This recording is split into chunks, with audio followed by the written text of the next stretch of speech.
Family members আসসালামু আলাইকুম। 44তম BCSC আগের মৌখিক পরীক্ষা বাদ দিয়ে নতুন করে মৌখিক পরীক্ষা নেওয়ার সিদ্ধান্ত নিয়েছে সরকারি কর্ম কমিশনার। 44তম বিসিএসসি আগের মৌখিক পরীক্ষা বাদ দিয়ে নতুন করে এইভাবে নেওয়ার সিদ্ধান্ত হয়েছে। মঙ্গলবার সরকারি কর্ম কমিশনার এই সিদ্ধান্ত নেয়। ভাইভা শুরু হবে 22শে ডিসেম্বর থেকে বলে জানিয়েছেন।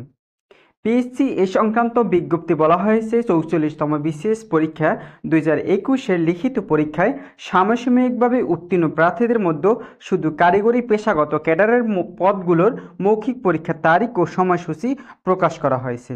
আগামী 22শে ডিসেম্বর থেকে মৌখিক পরীক্ষা শুরু হবে। www.bpsc.government.bd-তে সব সূচি এবং সূত্র মিলবে আপনাদের কাছে।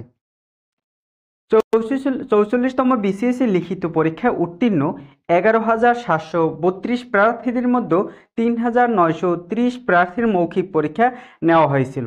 এরপর গত 25শে আগস্ট এই মৌখিক পরীক্ষা স্থগিত করা হয়। পরে 8ই অক্টোবর তৎকালীন কমিশনার পদত্যাগ করে। আগের কমিশনার নেওয়া 44তম বিসিএসের 3,930 প্রার্থীর মৌখিক পরীক্ষা বাতিল করা হয়।